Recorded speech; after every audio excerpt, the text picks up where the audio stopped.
Assalamualaikum warahmatullahi wabarakatuh. Perkenalkan, kami dari kelompok 3 akan melakukan percobaan sel volta menggunakan buah jeruk nipis. Perkenalkan dulu, saya Abigail Salameta, saya Laila Yohsana, Saya Gadis Alexi Maira. saya Nur Hayati. Untuk pembahasan lebih lanjutnya, mari kita simak video yang akan kami buat.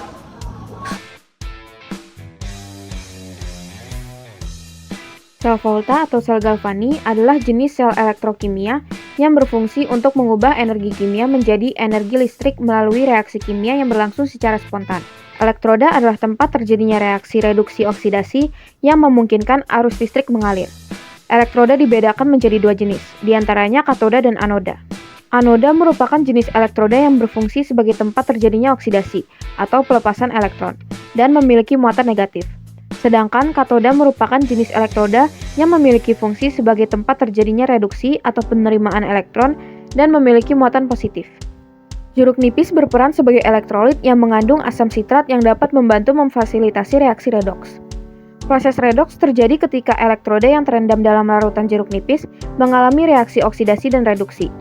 Elektron yang dilepaskan di anoda mengalir melalui sirkuit luar menuju katoda sehingga menghasilkan arus listrik yang dapat diukur.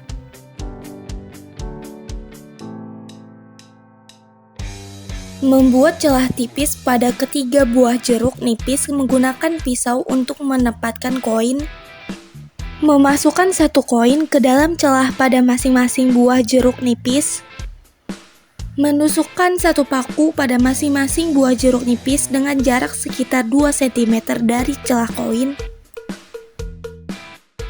Melilitkan satu ujung masing-masing kabel ke paku pada ketiga buah jeruk nipis secara erat.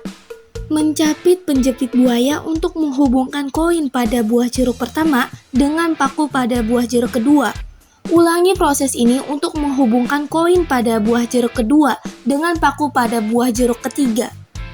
Menghubungkan kedua ujung kabel yang tersisa ke kutub-kutub lampu LED. Memperhatikan cahaya yang dihasilkan oleh lampu LED. Kita mulai dengan melihat dua nilai penting. Tembaga atau Cu memiliki potensial reduksi yaitu plus 0,34 volt, sementara besi atau Fe memiliki potensial reduksi yaitu minus 0,44 volt. Dari sini perannya terlihat. Tembaga menjadi katoda yaitu tempat terjadinya reduksi, sedangkan besi menjadi anoda, tempat elektron dilepaskan. Sekarang kita hitung, potensial standar sel diperoleh dari E0 katoda dikurangi E0 anoda, yaitu 0,34 dikurangi minus 0,44, yang berarti berubah menjadi penjumlahan. Hasil akhirnya adalah 0,78 volt. Itulah gaya gerak listrik dari sel volta FeCu. Percobaan ini dilakukan 2 kali dengan yang pertama menggunakan paku yang berkarat dan yang kedua menggunakan paku yang bersih. Pada percobaan pertama menggunakan paku berkarat, ketika kedua ujung tembaga pada kabel dihubungkan dengan lampu LED, lampu tidak menyala. Hal ini karena lapisan karat menghalangi kontak langsung antara logam besi dengan elektrolit jeruk nipis, sehingga reaksi oksidasi pada anoda tidak berlangsung optimal dan elektron tidak dapat mengalir. Pada percobaan kedua, menggunakan paku yang bersih. Ketika kedua ujung tembaga pada kabel dihubungkan dengan lampu LED, lampu menyala. Hal ini menunjukkan adanya arus listrik dengan reaksi redoks spontan antara paku dan koin tembaga. Elektron dilepaskan dari paku besi atau anoda akibat reaksi oksidasi dan menuju ke koin tembaga atau katoda melalui kabel yang berperan sebagai sirkuit eksternal. Pergerakan ion-ion di dalam jeruk nipis atau elektrolit menjaga kenetralan muatan melengkapi sirkuit.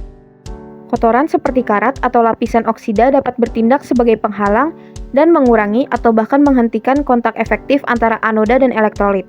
Keberhasilan fungsi sel volta tidak hanya bergantung pada perbedaan potensial antara besi dan tembaga, tetapi juga sangat dipengaruhi oleh kondisi permukaan anoda yang harus bersih dan berkontak langsung dengan elektrolit untuk memfasilitasi reaksi oksidasi secara efisien. Sekian video praktikum yang kami lakukan pada hari ini. Kurang lebihnya mohon maaf. Wassalamualaikum warahmatullahi wabarakatuh.